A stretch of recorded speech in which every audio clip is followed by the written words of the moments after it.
Hello, everyone, and welcome back to the Chel Stars podcast. We took a couple weeks off just due to our busy schedules, but we are back today and better than ever. It's kind of good that we might have taken some time off because there's been a lot of trades, a lot of rumors, and a lot of things to talk about on this episode. And I know we're all excited. Unfortunately, Corey is not here with us just due to work things, but the show will carry on. There is going to be a lot of news, so please stay tuned. We're just going to update on the trades, talk about the trades, do the trivia that we usually do, and so forth. Max, I'll kick it off to you to start with all the news. Thank you. Yeah, I mean, holy crap, do we ever have a lot of news, especially in the last few days as we get ever so close to the trade deadline this Friday the 3rd. I believe it's the 3rd. There's rumors everywhere. So we have lots of trades to go through. That's going to be our main topic for today. Usually we have our, whatever kind of most improved player, yada yada, best contract kind of discussion, but it's mostly going to be on this, as well as a few other things later on.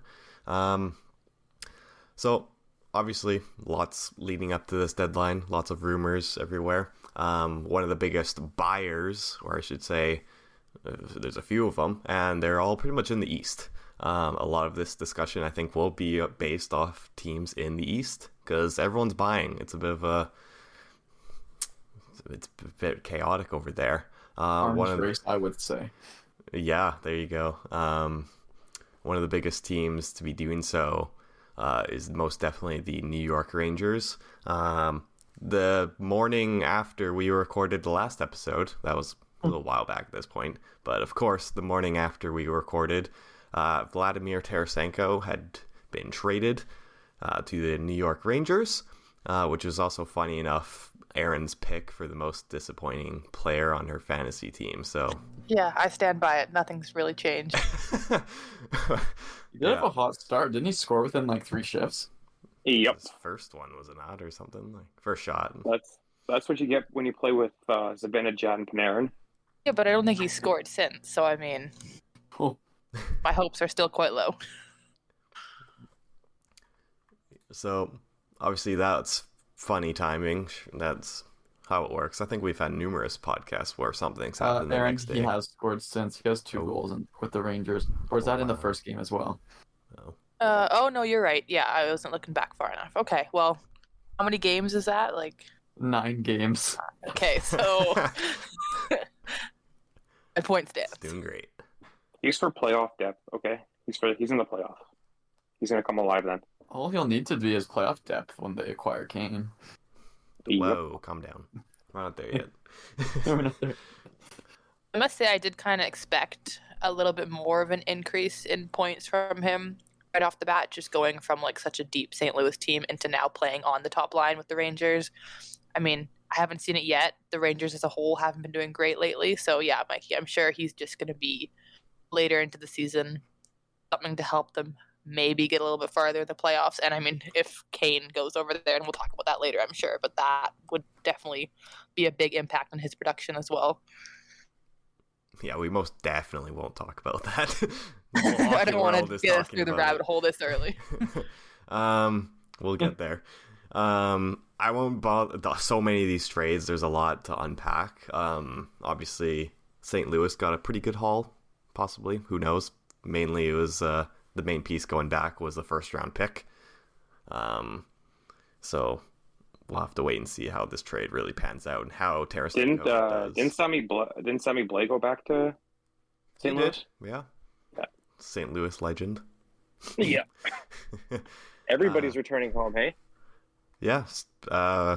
Speaking of whom, I mean, it's not his home, but Rangers also acquired Tyler Mott, who they had added at last year's deadline from the Canucks. So they obviously liked him to acquire him again. And that pretty much leads us into the next trade. After about a week after all those trades, there's a big rumor of Patrick Kane going to the Rangers. If you follow our Instagram, you would have seen our post about it. And obviously, to do so, the Rangers had to clear out quite a bit of cap and roster, space. They, I believe, put that, I'm gonna butcher this name possibly, that Leschyshyn on waivers. Let's hope that's right. There's gonna be a lot of bad name pronunciating this episode. Definitely getting a Max Monday this week for sure. No, I'm not. For a future note, I am not reading out that Meyer trade. That's a but yes, you are. That's the whole point. No. You're the guy who delivers the news. This is news. This is trades. You have to deliver it. okay, Mandatory. Jesus, I'm not Batman. So that ultimately led that same day to Canucks acquiring Vitaly Kravtsov. And going the other way was obviously Will Lockwood and a 2026 7th rounder. So us Canuck fans will have a bit of discussion on this. Mikey, I'll throw it to you first.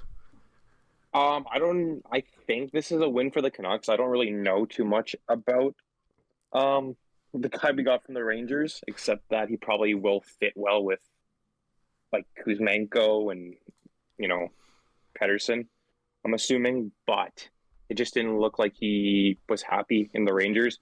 Lockwood's a good player. He's aggressive. He's a hard worker. But to give him and, a 7th round pick for someone who was picked earlier rounds of the draft, I mean, I'd say it's a win. Just hopefully he pans out next season. Not this season. Next season. Not this one. No, not this one. We like where we're at now, I think. We like where we're at. Yeah, tank mode, really. Yeah, I mean, it's sad to say as a Canucks fan, but, I don't want them to lose, but just kind of coming to the end, it's not really the end of the season, but we're approaching like the 60 games or a little bit over, just seeing where the Canucks are and how close we are to have a potential top 3 pick, it's kind of okay. Kind of okay. Like it. I just don't really know what's his name. Vitaly Kravtsov. Oh, Did you say I don't really Kravtsov? I don't know his name, man. I don't really know his stats or anything he's about. So if you have his stats pulled up, then I would love to hear. He was drafted pretty high, right? Yeah, he was 2 picks after Quinn Hughes in the 2018 draft, so 9th overall. If you forgot when Quinn Hughes was selected. In 48 NHL games, he has 5 goals and 5 assists. He has battled a lot of kind of off-ice issues in a way. He's kind of struggled to make the lineup over in New York, gone back and forth from the KHL to here and the AHL, kind of just all over. Kind of regularly scratched as well. So I think on the Canucks point of view, it's a very low risk, high reward type of deal. I mean, like, as much as I did like Will Lockwood, he was never going to make it. And, sending out a 7th round pick is a 7th round pick. That's not anything. That player's not going to make it either. Yeah, that player right now also is about 14, 15 years old. So, I mean, you can't really, look forward to that. So, I think, he obviously has the Canucks are building a bit of a Russian empire over here right now. So, you never know. So, just like I said, low risk, possible high reward. If not, then, you can't really say it cost them a lot to get. No, it could just be a good change of scenery as well for definitely. him. And especially with like some other Russians on the team, like Mikheyev and Kuzmenko, I'm sure that also entice, a little bit farther as well. Yeah, and he's requested a trade a bunch of times from the Rangers. Just obviously, I'm sure there's some behavioral things that the Rangers were kind of trying to correct with him, and he just wanted out of there so bad. So, yeah. So, obviously, we'll have to see what that means for this trade. Obviously, that does add another winger to the Canucks' current glut of them. But I think that kind of shows that the management is possibly about to get rid of one or two of them at this deadline. there's been lots of rumors of Besser, a little bit of Garland. So we'll have to see. And obviously, I think going into next season will be a lot different of a team. So Random question: is Ratty on the Canucks roster, or is he still in the AHL? he got called up. He got called up. I guess that's another thing that that's happened since the last episode. Interesting. He's How's he doing? played 2 games, only about like 8 or 9 minutes a night, unfortunately. I mean, he's a project. Yeah. So we'll have to wait and see. He's still only 20 years old, so I'm not holding him to a high standard. Yeah. He's not going to be Horvat's replacement next year even. So, but hey, as Mikey would call him, AB or Anthony Beauvillier has looked pretty good since coming over. Obviously, playing with Patterson will probably make you look very good. But hey, if it increases his trade value, it's a good thing. So we can probably move on to the next trade since we're already 11 minutes in. And we have so much to go through. I mean, we can talk more about Patrick Kane to go into the Rangers, but time will tell with that. It does seem like that will be happening for the Rangers, but that's probably a next episode thing. So we'll leave it at that, really. Following suit in the East, we got the Boston Bruins, who are already at the top of the tables, yet they continue to add. They get from Washington Dmitry Orlov and Garnet Hathaway. So 2 more depthy picks to bolster our lineup. I don't know if we have much else to say about this, because, I mean... I personally think it was a good move for them to make after Toronto traded for O'Reilly, which we'll get into shortly. I think it's like a... I hate to overuse the term this episode, but I think that's an arms race between those two trying to get out of that division into the conference finals. So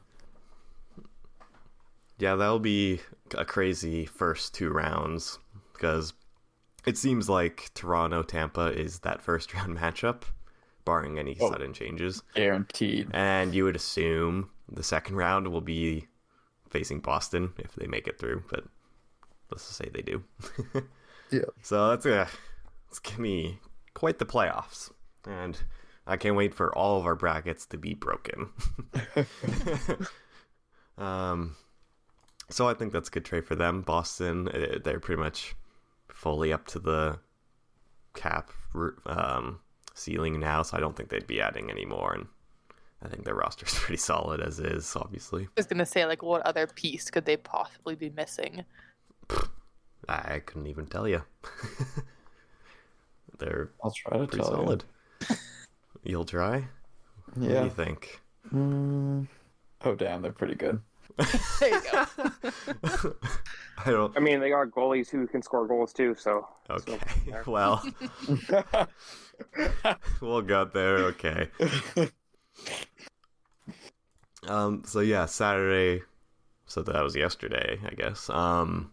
Boston versus the Canucks. Canucks actually held their own for a fair bit there. It was 2-1. I mean, it's not bad when you're facing Boston, who is Boston this year, and the Canucks are currently at who they are. But sure enough, goalie pulled, Besser with quite the tip in to Basically a pass. Just a pass, basically, to Ullmark. And I'm watching, and I'm like, oh, God, here we go. 3 Canucks charge at him. None of them block it. That was my favorite part, the wall. That's what Erin told me. Like, that was her favorite part. 3 of them charge him, and he, to Ullmark's credit, lifts it way above everyone. Like 100 feet, I think, down the ice before it lands and goes directly in the middle of the net. So fair play. I think he did that at the All-Star game too, right? Yeah, that was one of the events. He had some good practice, yeah. So I mean, even though it was on the other side of that was pretty cool to see, and he was ecstatic about it. Going down the benches, high-fiving. You don't ever really get to do that as a goalie. That's pretty cool. sick, yeah. And obviously Boston, if you know, their post-game rituals with the goalie hug between Ullmark and Swayman was pretty funny to watch as well, as Swayman went nuts. Yeah. Man, it was a wicked shot. Like, easily better than half the Canucks shot. Easily. Those 3 Canucks that I don't know who it was. Canucks. Who was it? Yeah. Besser, Miller, someone else. I don't know. So it just lifts all the way over everyone into the back of the net, and Quinn Hughes rages out and slap shots it after. I don't blame him. No, I don't either. So, and that was actually also a history-making goal for the Canucks, in never a positive way, unfortunately. Of course. The Canucks are now the only team to have 2 goalie goals scored against them in history. Wow, that's nice. That's nice. Out of right there. 8 goalie goals, and we have 2 of them. 16 in the total of the 16? NHL. Holy yeah, 16. That's going back to like the 80s, though. Okay. And 2 are against the Canucks, the only duplicate. Of course. Who scored the other one? They said on the broadcast, so it was in 2002. San Jose Sharks. Let's see if anybody can name the goalie. I'm not. 2002. Yes. Nabokov. Yes. Jeez. Oh yeah, that's what they said. It was. Nice. Yeah. Of course, that's such a Canuck stat. Just to pair it with the season they're having. But again, it's supporting our tank, so it's fine right now. We're good. Yeah, I'm slightly happy that Kuzmenko didn't tie the game for a 3rd game in a row with less than a minute left. Especially in the same day Anaheim and Columbus won their games in regulation. So that was nice. Love to see it. You love to see it.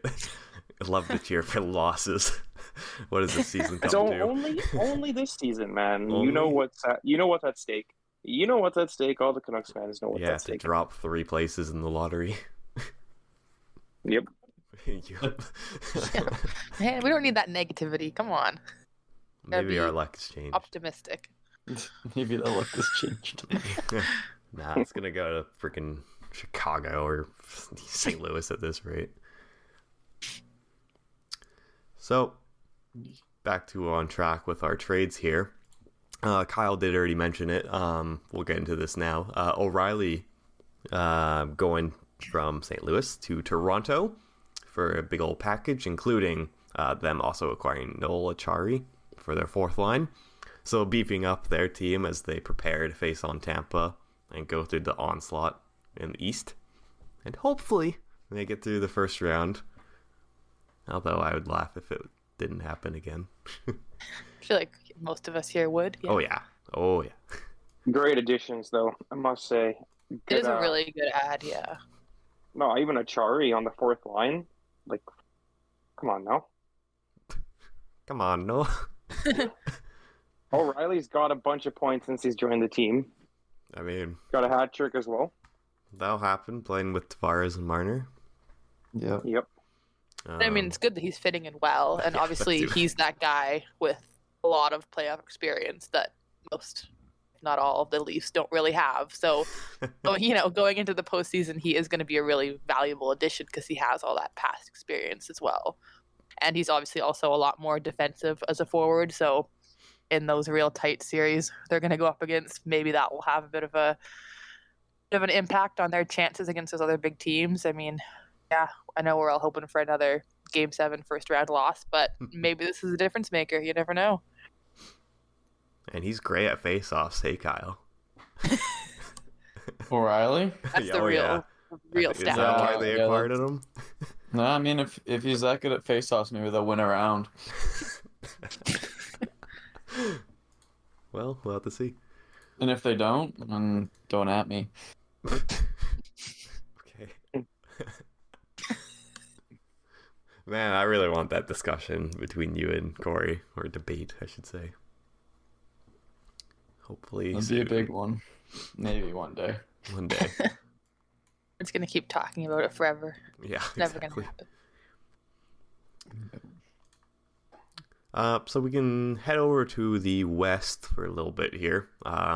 There's some big ones to talk about in the East, one of which that literally happened about 20 minutes ago. And we finally only know the details now, but we'll get into that. We have a lot to get to. So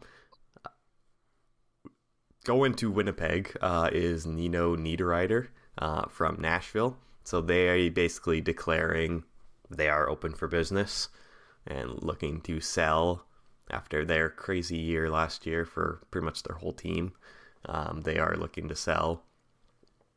And that pretty much starts it off. This also later came with the news of Barry Trotz taking over as the Preds GM. That will be happening July 1st. So David Poile, after I believe it was 26 years of being the GM, the longest tenured one, will finally retire. Which is pretty crazy how long he was been there. That's impressive, really. Yeah. And to keep the team competitive, well, not consistently competitive, but like off and on competitive in such a small market is super impressive.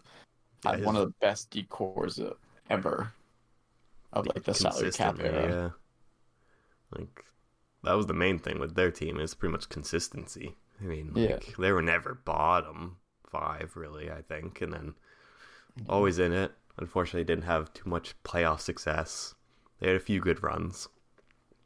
Yeah. And yeah, I mean, he's really good at putting together like a solid team. And now they're sellers. Now they are selling. And well, might as well talk about this now. I didn't think about it, but it makes sense. This is the trade that I just said happened about 20 minutes ago, and that was damn it. What a segue. Damn. Thought we'd stick in the East or the West here, but whatever.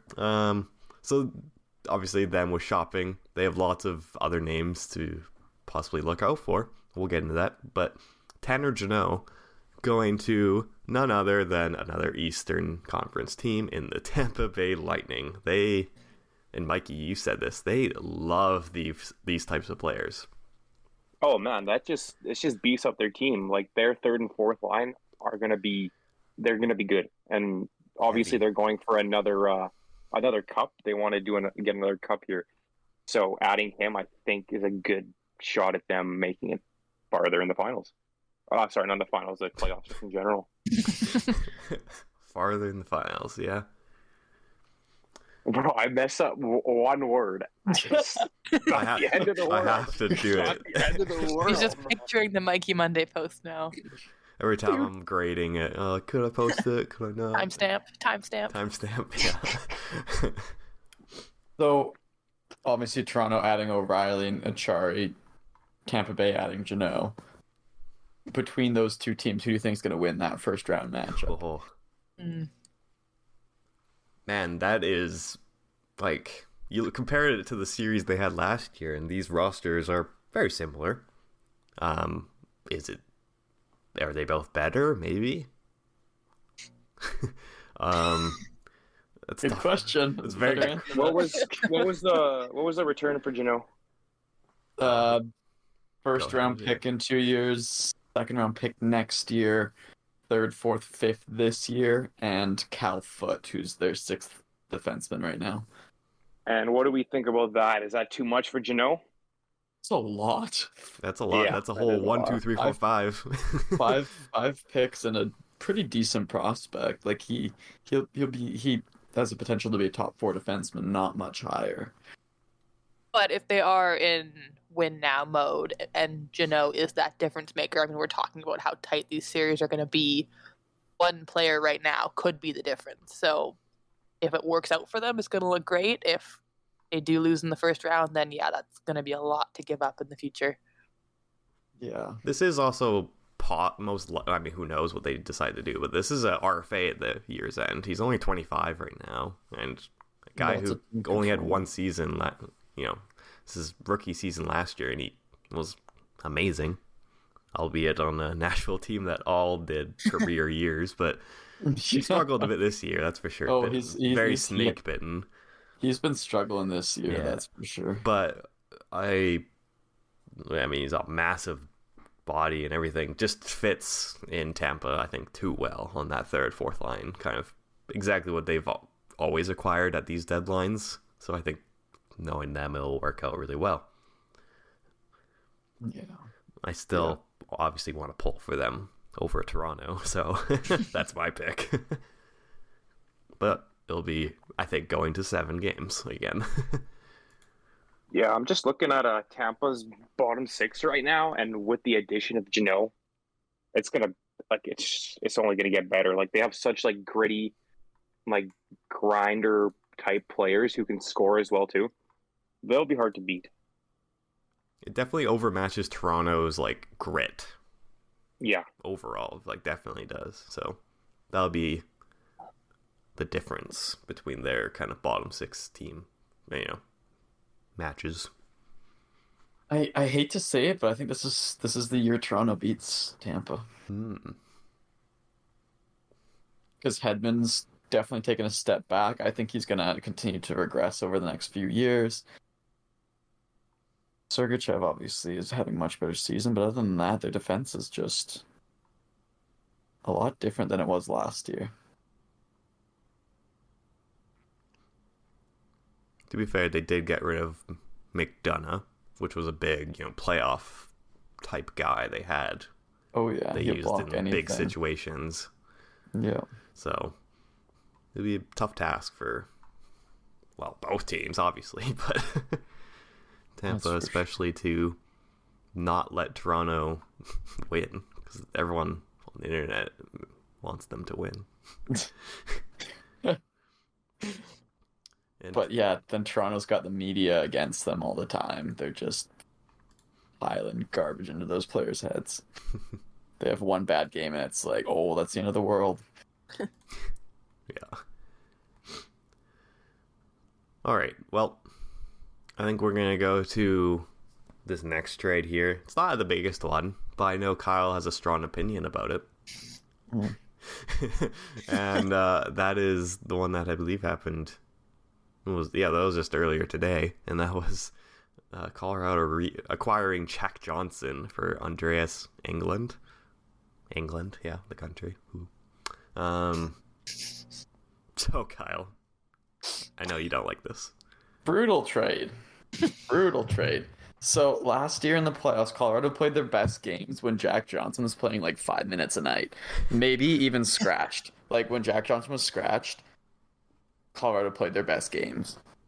There was literally times where like Jack Johnson like didn't play for huge stretches because anytime he touched a puck, he would give it away and there'd be a scoring chance against him.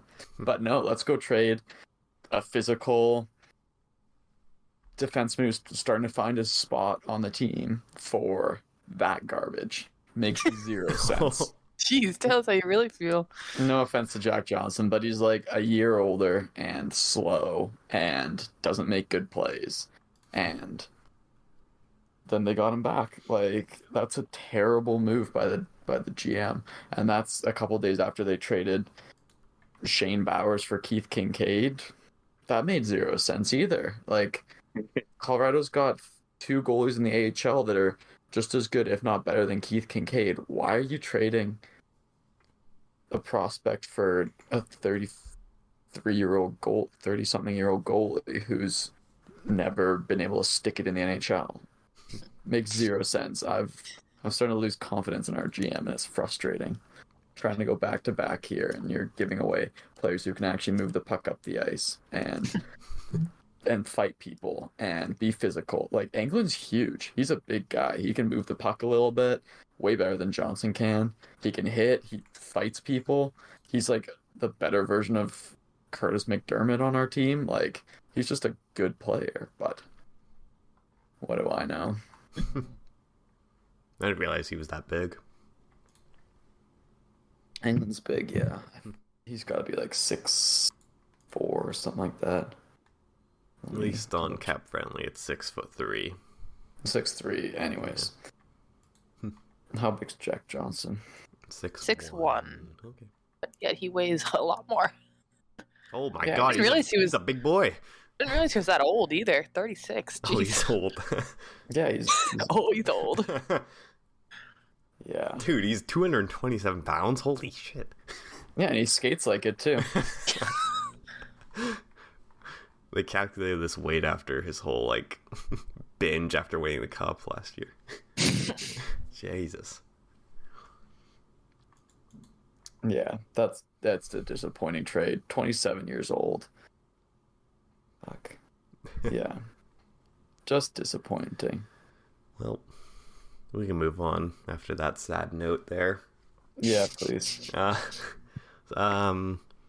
So another Western Conference team in the Vegas Golden Knights. Oh my god, that was close. Oh Jesus, I'm talking a lot here. These Max Mondays are really added up. No, it's not a thing. We could make it a thing though. 100%. I am changing the Instagram password. No one's getting access. Continuing on, they acquired Ivan Barbashev. Let me pull it up straight here. I didn't have it ready. My bad. Whacking. Where did it go? There it is. For prospect Zach Dean. That's it. Just 1 for 1. So I don't know who Zach Dean is, nowadays. so I can't speak on this one. He's Vegas' only prospect. He was probably their top prospect, knowing them. He was yet another first rounder that they drafted, who is now gone from their organization. They love doing that. With, you look at Glass and Suzuki and so on. So he's a 20-year-old prospect. So, for a rental. So, who knows? I don't know who Zach Dean is, so. Woo. No picks in there, because Vegas don't have a lot. Let alone prospects, but they just traded one. So I don't think we have much to say about that one, other than a Western Conference team is buying a little bit to challenge, well, Colorado, possibly. Another Western Conference team that is buying his contract, was Arizona buying Shea Weber's LTIR contract. So basically buying a contract to make the cap floor next year, because he's never going to play. So that just adds to their ever-growing legend of acquiring players that will never play for them. Like, how many are they at now? A lot. That's Duke, Weber. Pretty sure it's Ladd, Brian Pronger, yeah. Yeah. They got quite the... I think even Pronger... I saw a tweet about it. Like, Pronger tweeted about it. Like, oh, like, join our golf group, Weber. Like, Arizona group. They just have so many. It's too funny. Yeah. So, I think we can probably move on to the biggest trade, that's for sure, in terms of assets. Hold on. Before you do this, I think the only prospect that Vegas has drafted and has only played for Vegas in the NHL is Nicholas Hague. I think everyone else they've traded that have made it to the NHL. Wow. Absolutely shocking. That's something. They drafted that Paul Cotter in the 4th round. They did. Is he in the NHL? He is, yeah. Oh, okay. So There's another one. Two players on their current He's roster. played. Oh yeah, he's played 40 games. Good for him. He's like on their top line. Really? I think Where's so. Eichel? Top line. Damn. Nice. Well, that's an interesting note there. So do note, if you trade to Vegas, you're not going to play for Vegas. If you're listening up there and you're getting drafted to Vegas, so bad luck. Listening. All you guys in the AHL, I see, you ain't making it. You will get traded. Yeah. They'll pull a New Jersey San Jose. So speaking of which, this trade, Timo Meier, it's been a talk for weeks, months, a while now, especially since Mike Grier took over as GM of the Sharks and realized there's no way he can sign this guy. He finally goes to the New Jersey Devils, and my God, was it ever a trade? It took about 6 hours for the full trade details to actually come out. Like little bit by bit was released. It was like, oh, Meyer's going to Devils, and then an hour later, the biggest piece, that they thought would be going to San Jose was that Dawson Mercer, and that it was revealed he was not part of the trade. And then we found out 50% of Meyer's contracts retained, and then nothing for a little while until, well, kaboom. If you've seen it, you've seen it. You got like 5 players going to the Devils and 4 players going to the Sharks, along with a whole bunch of picks and massive conditionals, one of which is hilarious. We'll get there. Well, let's say New Jersey's the easy one to go over. They got Timo Meier, obviously, Scott Harrington, who I don't know who is. I don't know almost all of these guys. They also got, for their AHL squad, Zachary Imond. I'm going to butcher all these. Mikey's over there laughing. Yep, there it is. Santeri, oh boy, Hataka. Timur Ibrahimov. that one's a tough. No, there's no rehearsing that. They got, as Mikey joked earlier, they got 2 Timos. Timur, whatever. They also got a 2024 5th round pick, which was Colorado's, actually, funny enough. So that was New Jersey's. My God. Going to San Jose, these ones aren't much easier to pronounce. You got Andreas Johnson. Nice. Thank you. Thank you. That's probably the easiest one. You got Fabian Zetterlund. Nikita Okotiuk. Too busy laughing. Say that one again. Okotiuk. He's Russian. Sure. How am I supposed to say that? And this, oh God, this one is just, yeah. Shakir Makhamadulin. What? If you're looking at the name right now, it's a struggle. Mike, you just laugh. I know you're holding it in. You killed it, man. You killed it. I've been forced into this, everyone. You chose this life. No, I did not. Along with that is a 2023 first round pick of New Jersey's, which is a conditional. And that conditional is, if the pick is a top 2 selection, New Jersey will instead transfer their own 2024 first round pick. So what the hell is that? Whose pick is that? It's there, New Jersey's. No, it said. What? I thought it said New Jersey would transfer their own pick. Oh wait, yeah, you're right. Yeah. Who they got? They don't have another first rounder. Let me double check. Hold on. Okay, that one.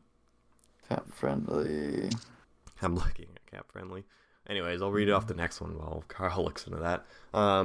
They got a 2024 second round pick, also conditional, and that is if New Jersey makes the Eastern Conference Finals this year, and Meier plays in half of the games, or New Jersey makes the 2024 Eastern Conference Finals. The pick becomes a first rounder. That is so specific. Holy crap. Very specific. No wonder this deal took so long to freaking get released, because they're too busy worrying about these conditionals, and that's probably why it took months. Jeez, they're like on the phone debating which round they're gonna go into to change the pick. Like what? And what That the is conditional wild. should be. Like, so if they make the second round both years, then it's only a second rounder. So interesting. So who's New Jersey's GM? That's Fitzgerald, right? Fitzgerald, yeah. So this is an amazing trade for New Jersey for the fact that they didn't have to give up any of their top 3 prospects, that being Luke So, yeah, Hughes, that's Alex the big one. Holtz, or Simon Nemec, who are all going to be potential stars in the league. He's giving up their 5th best prospect in Shakir Makamadulan. There you go. Much better. And that's crazy. Oh, and their 7th best in Zetterlund. So but then these two are also, Zetterlund's a bit older, but Shakir is a bit younger. So that's just crazy that they're not giving up their top 3 prospects for a guy who, on a team that is not the Sharks, will probably score 50 goals.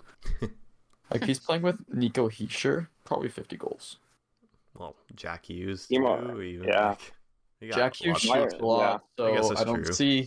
I don't see Jack Hughes and Meyer playing super well together. Plus, you get Unless it's on the power play. for sure. Or Yeah, it's they'd a magic. feast.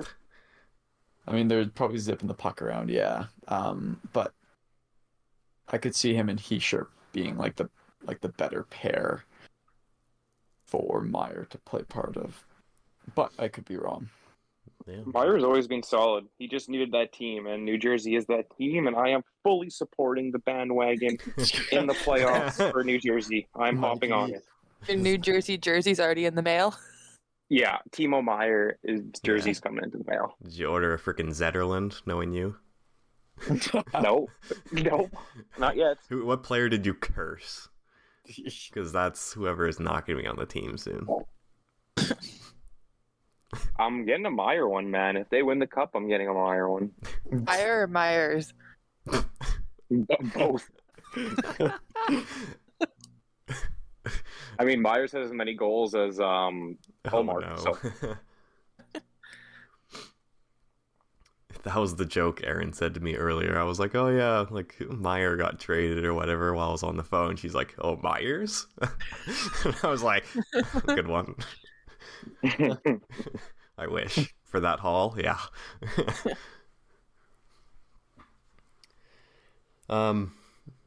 So that was quite a trade. So, Yeah.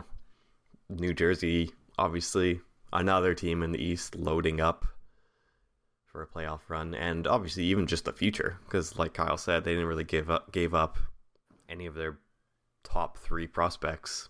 So Kind of lucked out really in that way where they're not really in a win now mode, but they've added enough to make a push, but then they're still going to be just as good for the next few years. That's pretty hard to do. well, that's what happens when you draft well and have lots of picks, and you can use a bunch of your more B so prospects to acquire these guys, really. more so just not having to get rid of any of your young guys for those more veteran players, which they haven't had to do yet. Yeah, I mean, they're going to be a threat, and Meyer will have to be signed this summer. He has a massive $10 million qualifying offer.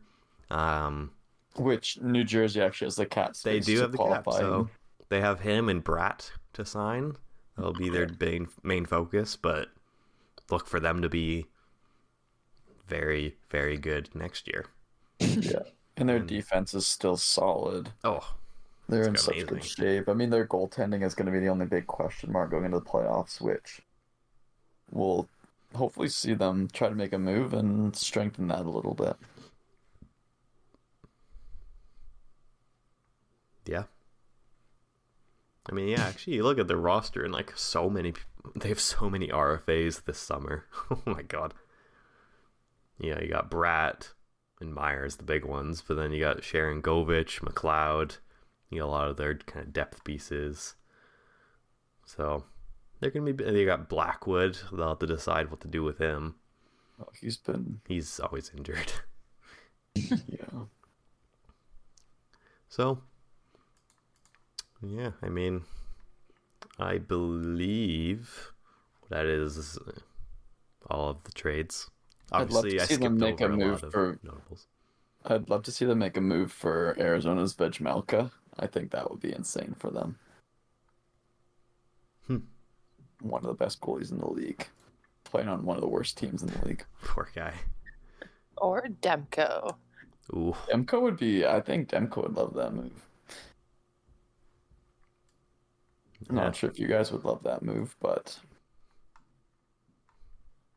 Well, that'd be a sad sight. yeah. So that's pretty much all of the trades. Obviously, there's a few other little ones I didn't go over. I think Mikey was gutted. I didn't write down Dadonov or Guryanov. So do you have a lot to say about that? No, you just gotta mention Weber, so you have to mention Dadonov, man. Okay. Yeah, it's totally same trade right there. At least they consulted his no trade list this time before. That was funny. Yep.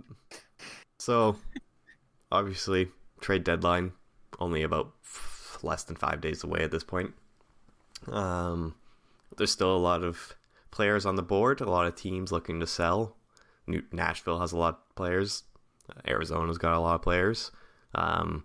So I think we can talk about all the rumors that are going around, mainly with all the selling teams. Is Chychrun ever going to get traded? Yeah, he'll be traded by the deadline for sure. He's been sat they out can't for do that to 2 him. weeks. I'm sure he's not mad about that. His plus minus can't get any worse. That's true. That's true. Why go minus 55 when you can just sit in the stands waiting for a trade? Still getting paid. Yeah. Yeah. I think there was all those heavily rumors about him going to LA, and that seemed like that was going to happen, and then it just never happened, and it's been a while since then. So, who knows what's happening there? Maybe they're trying to figure out all the conditionals on those picks.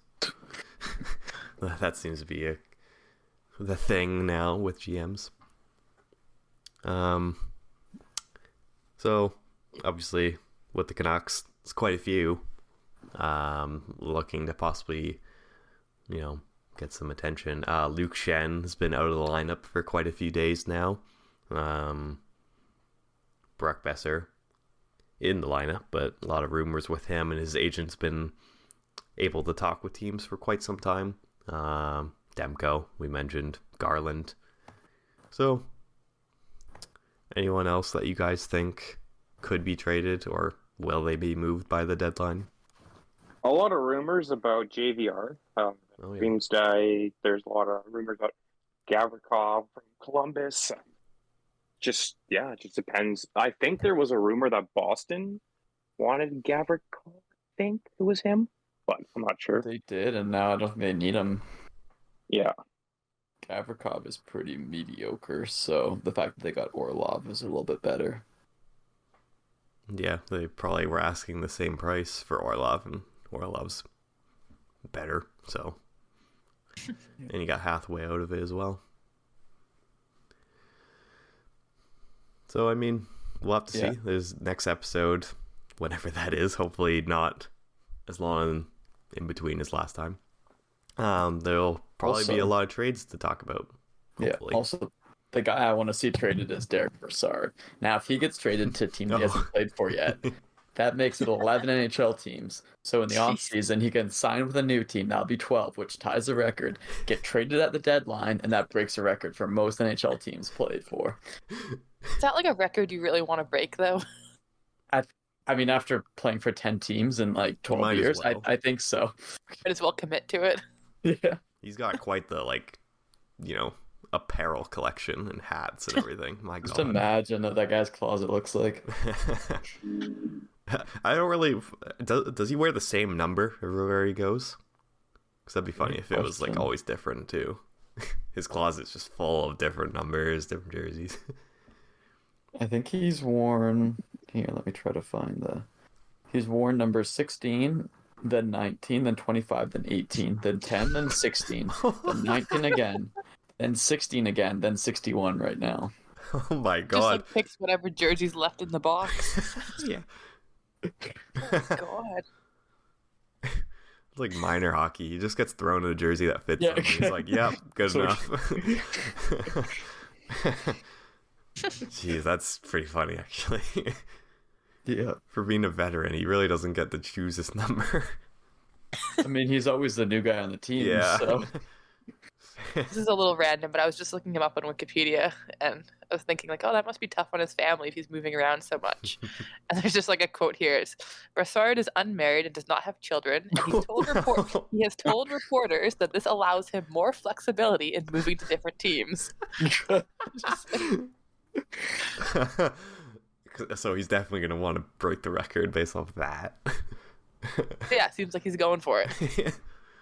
Man, wow. Sorry, that was really random, but I thought that was That's so funny. That's pretty funny. Well, good for him. Maybe he wants to break the record.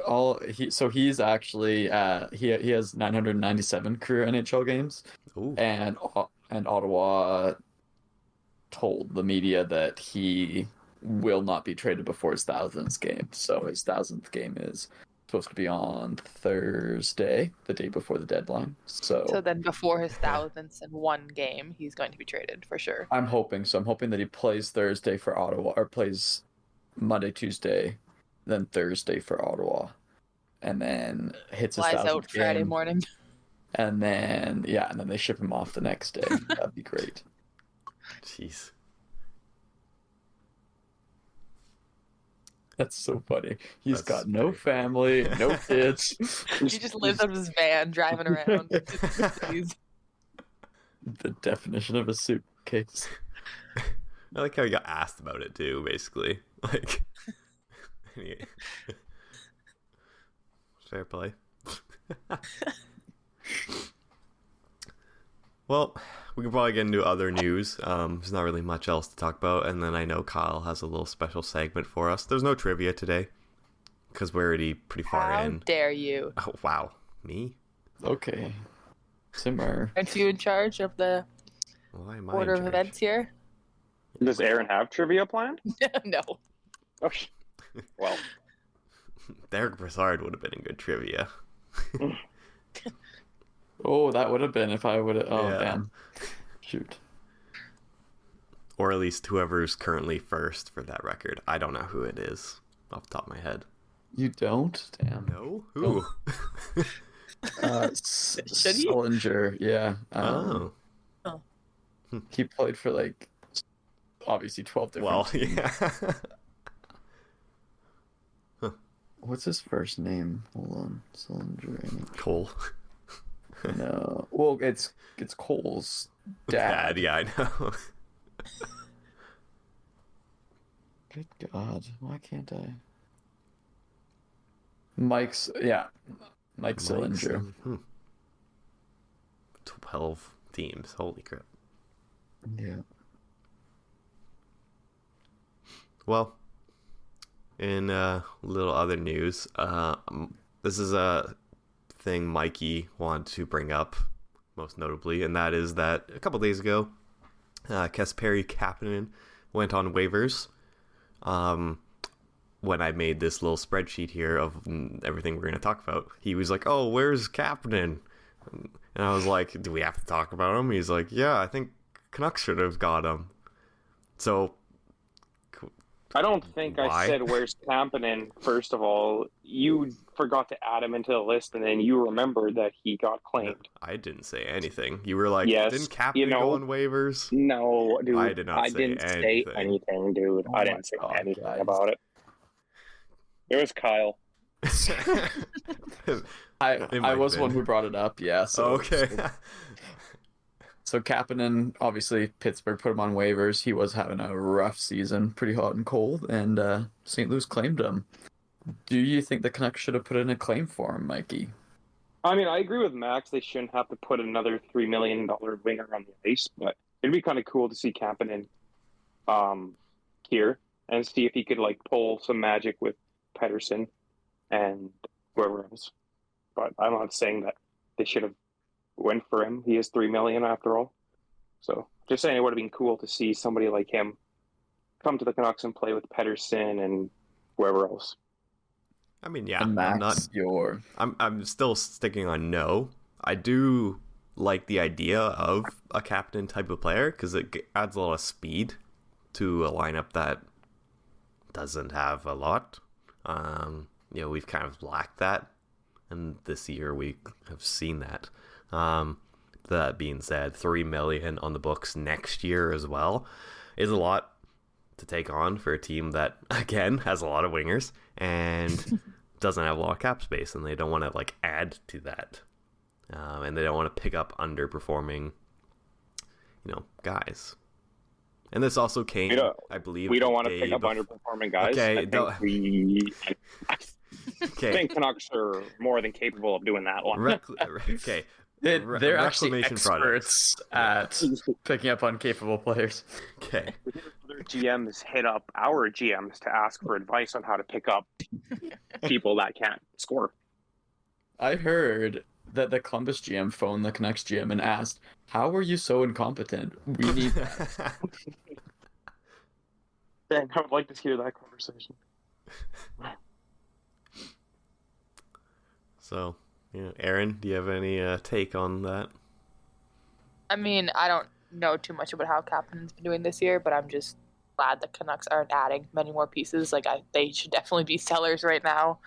And yeah, I'm glad that nothing happened, basically. Yep. Yeah. And pretty much last little note here. Pretty much earlier this evening, Mark Giordano blocked a few shots in their game. And yeah, he did actually. He blocks quite a few actually, and so much so that he is now the all-time leader in block shots, passing Chris Russell.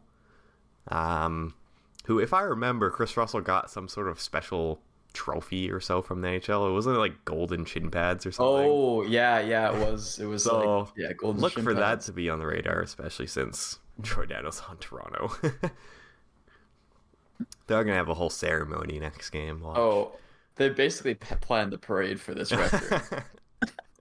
Yeah, so pretty interesting stat. Obviously, they only started tracking it not that long ago, but still, nonetheless, to have like the couple thousand that he has is, quite a few of stun. 998. Is that the lot. record? Hold on. Oh no, he passed Chris Russell all-time block. 2045.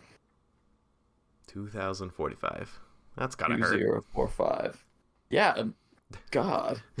That's a lot. I would take one slap shot off the shin pads and rage quit. I'm built for that, but that's why I don't make $50 million in my career. That's why you're not in the NHL, Cal. That's exactly what. That's Purely the only thing keeping me.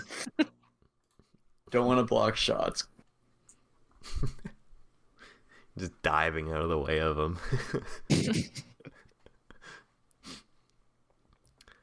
So, that's it, finally, for all these news. That is our short news segment for the week. Totally short. An hour in. Yep. Get to the rest of the podcast. What happens when you miss 2 weeks? Last week's episode would have been... Yeah. Last week's episode would have been boring. It's like all the trades it's just the last couple days. Yeah, they started like 5-6 days ago, so... But... Yeah.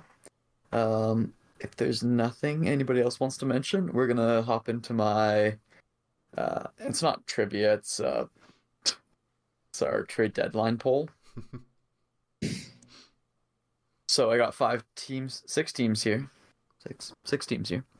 And all I need from you guys is a quick explanation on why you think this team is gonna be a buyer, a seller, or just staying put and not making any moves.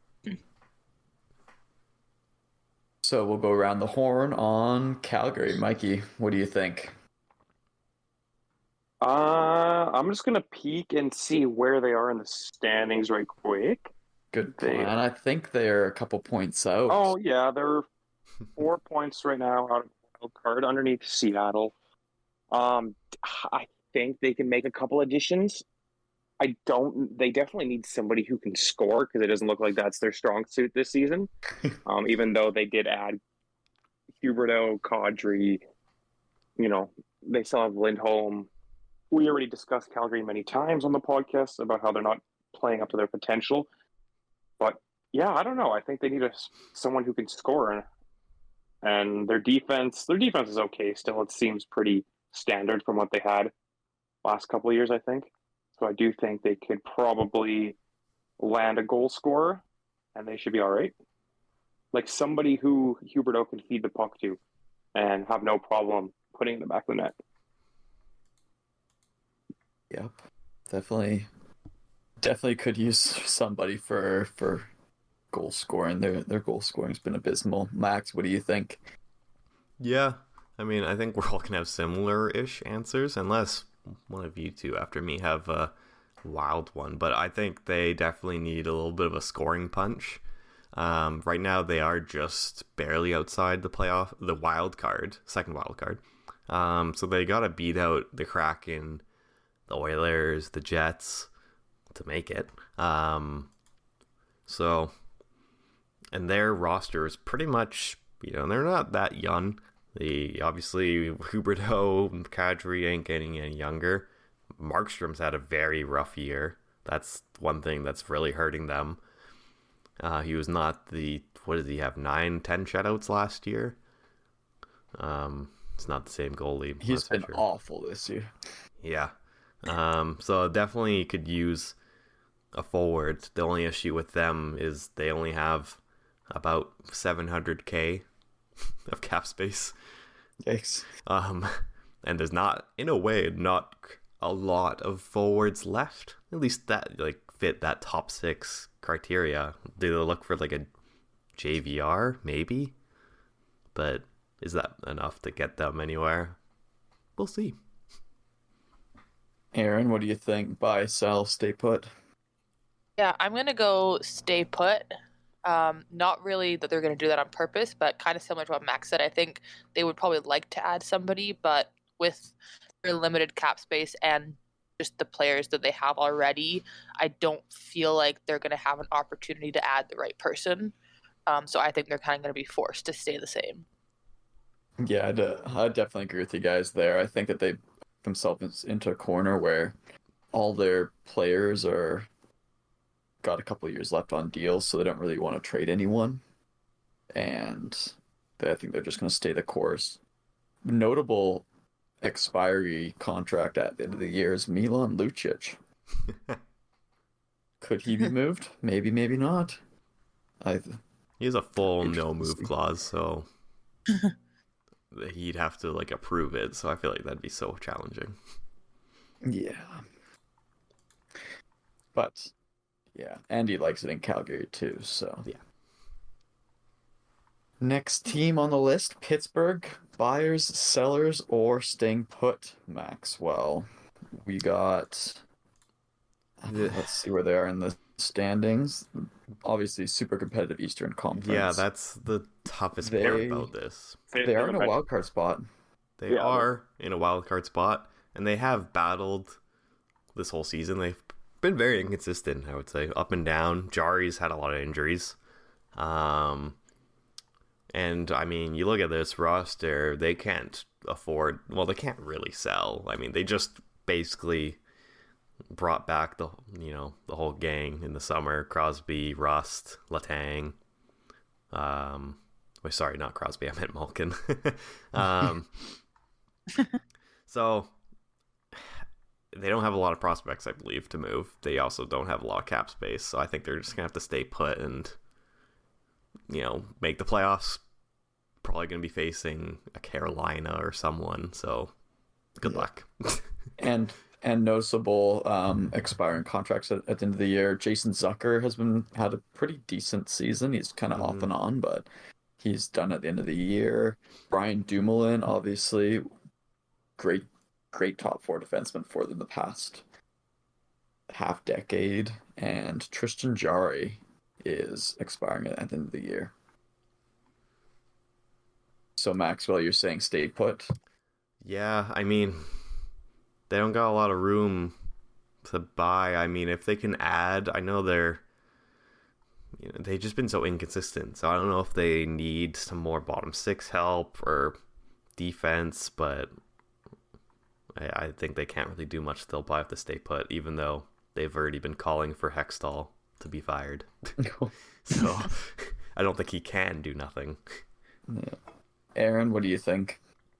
Yeah, I'm going to have to go with stay put as well. I think it's a pretty similar situation to Calgary in that they just don't have the space to do what they maybe would want to do. I don't see them being sellers this year, even in the next couple of years, as long as that Bobby Malkin, the whole core is still kind of there. They're probably going to try to add some pieces, but I don't think they could do it this year with how limited space they have and how little they have to give away. Mikey, same opinion, different opinion? Same opinion as Aaron. She pretty much nailed it. I mean, you can't really make many other moves with that core you have with Gensel, Crosby, Malkin, Letang, Dumoulin. I don't really see who they would move or, pick up in that sense too. I think they're staying put. I think they just ride out their team, and if they make the playoffs and do well, then they make the playoffs and do well. I kind of feel like it's like every year. Like they do well sometimes, and then, sometimes it's just like a 50-50 toss around. Definitely, yeah. Next team on our list, Buffalo Sabres. They have a ton of cap space. Do they ever? A lot of their big deals start next year, so they could absolutely add somebody and make a push.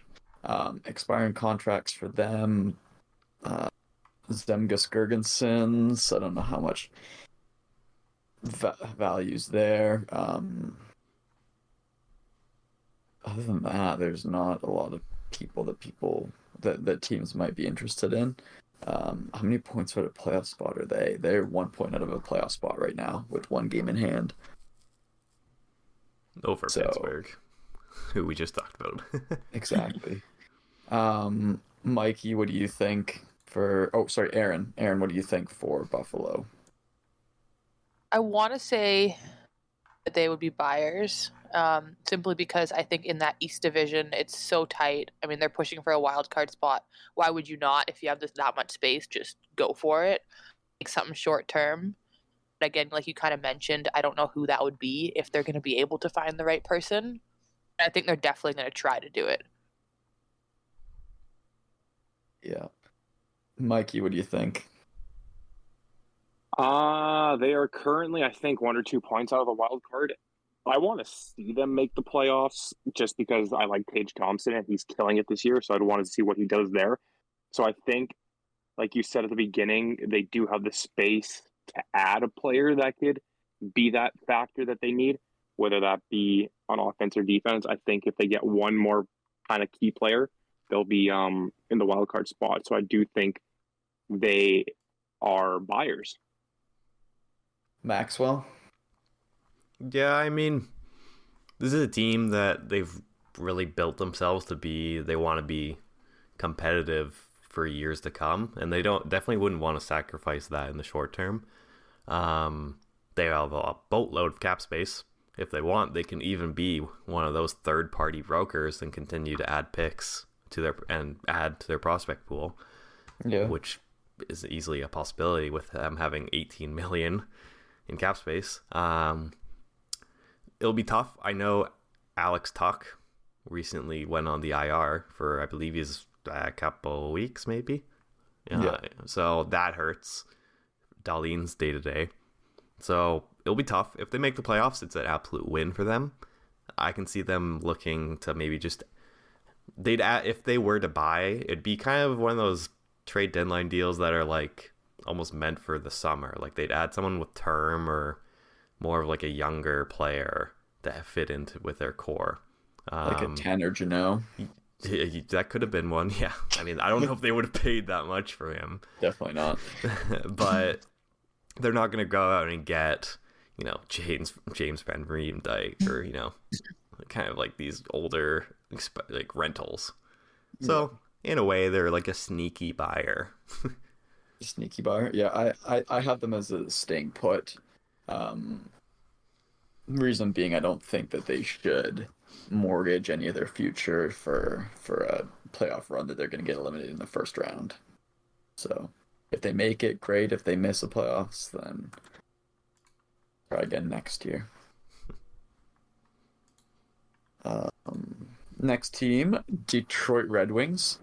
Detroit kind of went off a couple weeks ago. They were having a good couple weeks there, and they currently sit 3 points out of a playoff spot, right behind Pittsburgh and Buffalo. Expiring contracts for them going to the trade deadline. Dylan Larkin still not signed an extension. Tyler Bertuzzi as well, still not signed an extension there. Between those two and their position in relative to the playoffs, Max, do you think they're buyers, sellers, or They've had a great couple weeks here, and they also did, I believe, near the start of the season, and then they had a really rough patch. So they are very inconsistent. And they are obviously in the East. They have a lot of expiring deals. Obviously, the most notable one being Larkin, but I think they definitely should be keeping him. I don't think they should be selling him. Person who they should be selling, and I am labeling them as a seller, but they should sell Bertuzzi. I think that's a guy you can get a lot for. I think he just fits the mold of playoff hockey really well, and you can get a good haul for him to a team that they're still looking to be competitive a year or two from now. Like, they don't want to go all in, or they also don't want to stay put and do nothing this deadline and barely miss and then lose Bertuzzi for nothing. So I think they should sell. Yeah. Now, Mikey, would Detroit staying put be considered a loss of a trade deadline for them? Do they have to either pick buyers or sellers and commit to that, or is staying put fine? Good question. I think with the moves they made on like their own off season, bringing in all these free agents, that was supposed to be their like turnaround, and which it was, because I don't think we've seen Detroit play this well in years, if I'm being honest. But with like the Metro and the East just getting more competitive, we have already talked about the Rangers making all these moves, New Jersey making all these moves. And potential teams like Florida could make a move, or, I don't know, one of the other teams that are close in the playoff race, it would only benefit them if they did maybe add an extra body as well. But again, all of their moves that they made on the offseason last year was supposed to lead into this playoff season. Well, like bringing in Perron and Andrew Kopp and Husso and all of those guys. Yeah. So are you thinking they're going to buy or sell? It's tough to say. I feel like I don't know if they're going to sell. I haven't even heard any rumors from Detroit players, really. So it's tough for me to say. I'm kind of in between. That's fair. Aaron, what do you think? Yeah, pretty much on the same page. I mean, Detroit, they have gotten a lot better this year, but they still aren't really strong enough to make a real big playoff push yet. So it's really about the long term for them. I think it would be helpful if they tried to sell a little bit right now, but again, just being careful not to give up too much and just really focusing on how to make the space to get those contracts re-signed in the summer, and then maybe adding a few more pieces then versus really going all in right at this moment with crazy selling. But I think it would be beneficial for them with the way some of these other teams are trying to add players right now. If they could give somebody up, they might be able to get a few better picks in return at the moment. Or yeah, especially for this draft, that might be beneficial. Yeah. Next team on the list is the team tied with Detroit, a couple points out of the wild card spot, Florida Panthers, last year's President's Trophy winners. Buyers or sellers or staying put, Aaron? I will go Actually, through that their. is one that I'm. Yeah. Do you want to maybe talk about some of their So contracts before I give an answer yeah, here? for sure. So obviously they got rid of Huberdeau and Uyghur last year to bring in Matthew Tkachuk. Both of those guys would have been expiring contracts. The only expiring contracts they have, Radko Gudas is it, and then like a couple of their like fourth liners will be expiring as well. But everyone else is signed for 2 to 3 more years. They just got Anthony Duclair back from injury. He had a torn Achilles, so he's back playing top line minutes with right now Anton Lundell and Sam Reinhart since Barkov appears to be injured. Is Barkov injured again? Yeah, Good God! And he's had a tough year. Yikes! He's Thing battled a lot. Kachuk's got Eetu Luostarinen to play with. Oh God. Yeah, he's Not ideal. These guys are banged up. Buyers, sellers, or staying put, Aaron. You've had your time. All right. I don't know if I'm seeing this right. Their projected cap space is $0 That's this year. this year. Next, Okay. I mean, like right What is it now. next year? Right now they do have what is it? They got about 700K of cap space. Okay, so it's still not much at all. Nope. I feel like them it would be stay the same, just simply because of how much they did last offseason, and now I don't really know what's going on with them other than a lot of injury issues, but it's not really worth it to make any crazy big moves at the moment for them. I don't really see anything happening, haven't heard of anything happening, so yeah, I feel like they will probably stay the same. I think they've had a good last couple weeks as well. Mikey, what do you think? With Florida, again, Yeah. tough to say with Barkov being injured. I don't know how long he's injured for. So maybe if it's like a little bit of a long-term thing, they might want to pick up another center. Obviously, this player won't be as good as Barkov, but maybe somebody to hold down the fort until he's back. Again, tough to say with them and just kind of like their new team with Kachuk and everything like that. Yeah. Maxwell? So, out of all the teams we've gone through on whether they're buying, selling, or staying put, this one to me is probably the hardest. You look at their season so far, and they have kind of struggled. I mean, obviously, when you're comparing it to last year, it's night and day. Barkov, I believe, is only day-to-day, to answer your question, Mikey. Thank you. If they were to put him, I mean, who knows behind the scenes? But if they were to put him on IR or long-term IR, that would free up 10 mil of cap space for him. That would make them definitely able to do something at this deadline. But I don't think that's going to happen. I feel like they're going to stay. I feel like, I don't know. I feel like they're going to stay. They don't have a first-round pick for the next 3 years. I don't know if they have any good prospects either. Most definitely do not. Grigory Denisenko, who they just called up. Yeah, like this core and the roster is pretty much like it is. So I think they have to, in a way, stay put. I mean, if they can trade in some way for some center or kind of depthy forward, that would be nice. But they don't got a lot to offer, so I don't think they will or can do anything. They just have to hope they can make the playoffs, because you do not want, to miss and have your pick being a lottery chance for Montreal.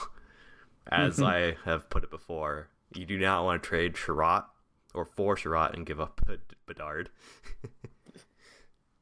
So try your goddamn best to make the playoffs, and maybe they can do some damage.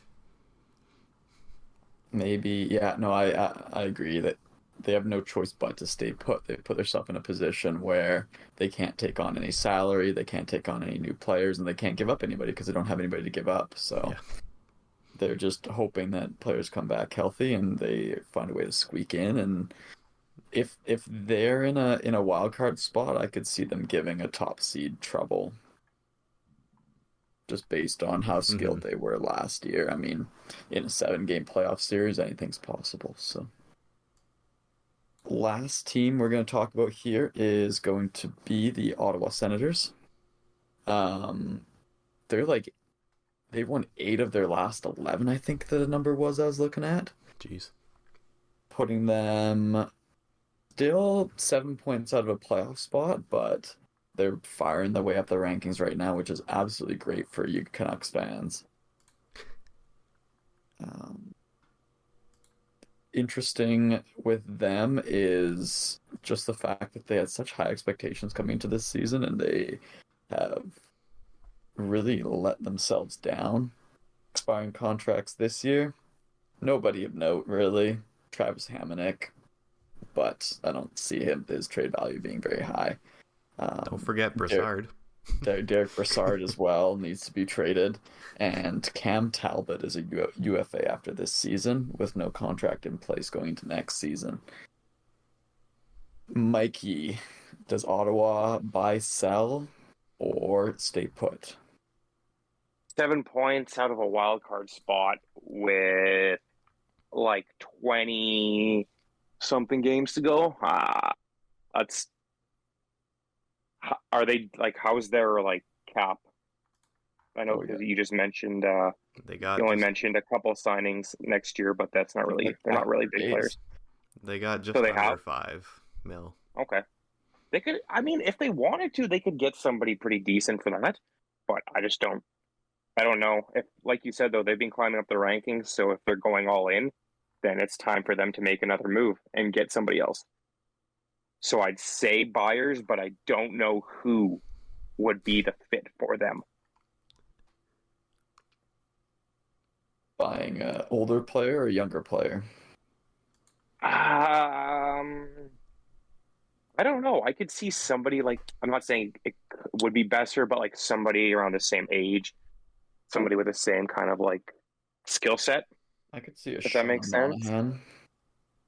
Yeah. Somebody like that, for sure. Well, 7 points is 7 points. All these other teams are going to be racing too, right? So these teams that are closer to the playoff wild card aren't going to stop. Yeah. Aaron, what do you think? Yeah, so it's actually kind of funny. I was just reading an article here, and just on this question that you asked, I guess their GM was asked a very similar question the other day about where they're going, buy, sell, or stand, and he said, we're open to all 3 options. I don't even think they really know what they want to do still. Tell me you have no idea what you're doing without telling me. I think it's kind of like what Mikey said, where it kind of depends on who they can get, right? Like, you don't want to do anything too crazy. You don't want to do nothing. But if they can find, like, defenseman, another sort of depth winger to add, something that's not going to cost them too much in the long term, I think it would be worth it to buy. But I think it's going to be, like some other teams we've talked about, kind of difficult for them to find that right fitting piece with this little time and this little players left. Yeah. Maxwell, what do you think? Same thing? Yeah, similar. I don't honestly think they need to add to their forward group, or at least, I mean, if it is, it's going to be someone for the future, but they got their top 6 loaded up. A lot of them are signed long-term as well. The only one being Alex DeBrincat, who is an RFA this summer. So they have to make a decision on him, but I think they'll most likely sign him.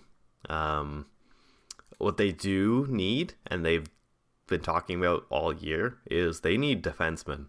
Poor Shabbat is playing about averaging 26 minutes a night. Like the 3rd year in a row. Probably the 3rd, 4th year in a row. He's slowly getting help from Sanderson, who's had a pretty good rookie year. You got Artem Zub. But that's about it. I mean, their 4th highest, like average ice time for a defenseman is Travis Hamonic. So they definitely need someone else in there. And I think it's been part of the rumors, and I think they need to go Well, after. they just got rid of Zaitsev and They did just get cleared rid up of, cap room there. They had to give away a couple picks as well just to Yeah. do that.